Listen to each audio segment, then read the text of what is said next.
Hello viewers and welcome to my channel.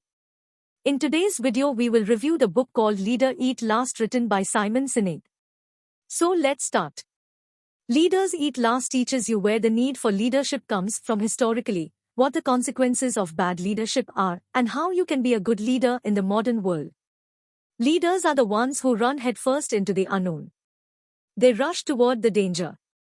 They put their own interests aside to protect us or to pull us into the future. Leaders would sooner sacrifice what is theirs to save what is ours. And they would never sacrifice what is ours to save what is theirs. This is what it means to be a leader. It means they choose to go first into danger, head first toward the unknown.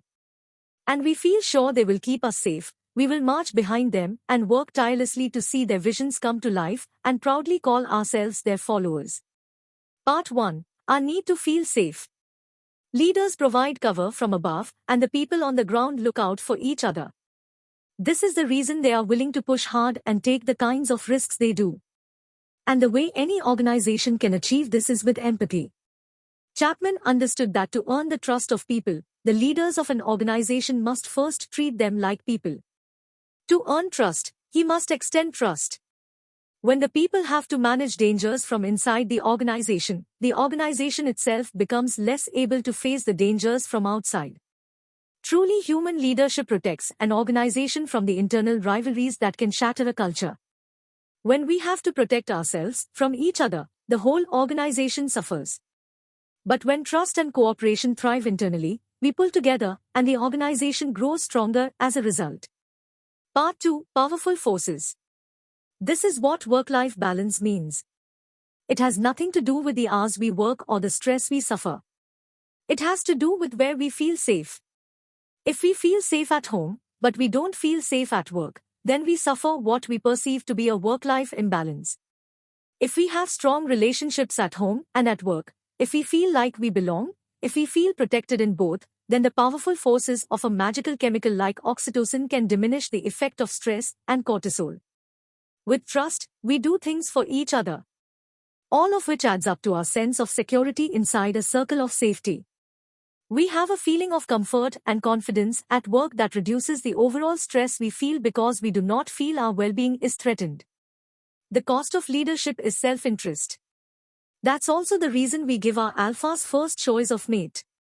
If they die early while trying to defend us, we want to make sure all those strong genes stay in our gene pool. The group isn't stupid. We wouldn't give them all those perks for nothing. That wouldn't be fair. Part 3. Reality.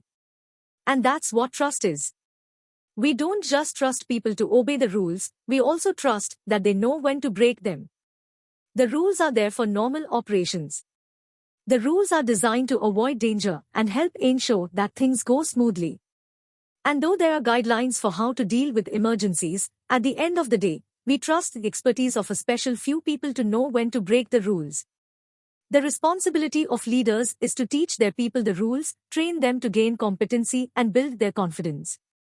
At that point, leadership must step back and trust that their people know what they are doing and will do what needs to be done. In weak orgs without oversight, too many people will break the rules for personal gain. That's what makes the orgs weak. In strong orgs, people will break the rules because it is the right thing to do for others. Our confidence to do what's right is determined by how trusted we feel by our leaders. As much as we like to think that it's our smarts that get us ahead, it is not everything. Our intelligence gives us ideas and instructions. But it is our ability to cooperate that actually helps us get those things done. Trust is like lubrication. It reduces friction and creates conditions much more conducive to performance. Part 4. How we got here. Every generation seems to confound or rebel against the generation before it. Each new generation embodies a set of values and beliefs molded by the events, experiences, and technologies of their youth, which tend to be a little different from those of their parents. The very concept of putting a number or a resource before a person flies directly in the face of the protection our anthropology says leaders are supposed to offer. It's like parents putting the care of their car before the care of their child. It can rip the very fabric of the family. Part 5. The Abstract Challenge. Abundance can be destructive not because it is bad for us, per se. Abundance can be destructive because it abstracts the value of things.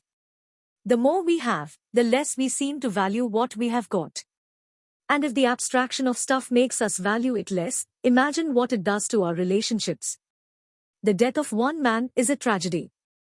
The death of a million is statistic. Joseph Stalin.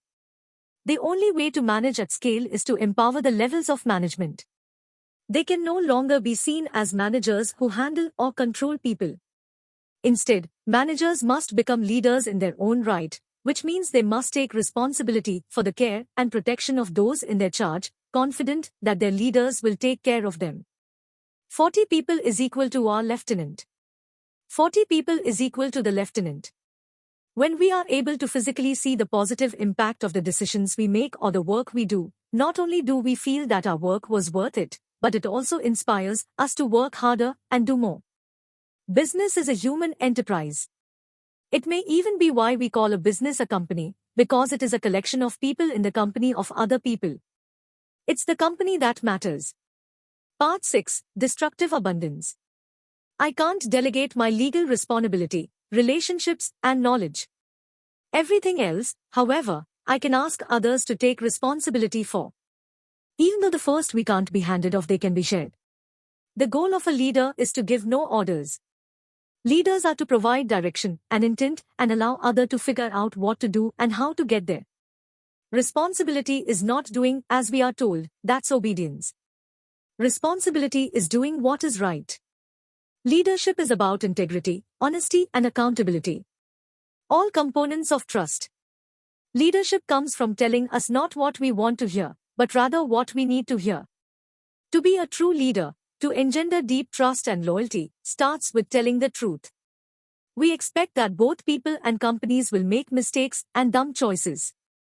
We're perfectly at peace with that. Making all the right decisions is not what engenders trust between people or between people and orgs. Being honest does. There is something about getting together out of context that makes us more open to getting to know someone. Whether we are bonding with colleagues with whom we play on the company softball team, out to lunch, or on a business trip with someone we don't know well, when the responsibilities of our jobs are not forcing us to work together, when our competing interests are put aside for a while, we seem to be quite open to seeing others as people rather than coworkers or competitors. Customer will never love a company until the employees love it first. Part 8. Becoming a leader. It is not work we remember with fondness, but the camaraderie, how the group came together to get things done. For most of us, we have warmer feelings for the projects we worked on where everything seemed to go wrong. We remember how the group stayed at work till 3 a.m. at Cold Pizza and barely made a deadline. Those are the experiences we remember as some of our best days at work. It was not because of the hardships, per se, but because the hardship was shared. It is not the work we remember with fondness, but the camaraderie. In other words, when we share the hardship, we biologically grow closer. When a company declares that its cause is to become a global leader or to become a household name or to make the best products, those are selfish desires with no intended value to anyone beyond the company itself. Those causes can't inspire humans because those causes aren't causes. No one wakes up in the morning inspired to champion that. Human beings have thrived for 50,000 years not because we are driven to serve ourselves, but because we are inspired to serve others. All we need are leaders to give us a good reason to commit ourselves to each other. Everything about being a leader is like being a parent. It is about committing to the well-being of those in our care and having a willingness to make sacrifices to see their interests advanced so that they may carry our banner long after we are gone. I hope after watching this video you will definitely read this book. That's all for now. Goodbye.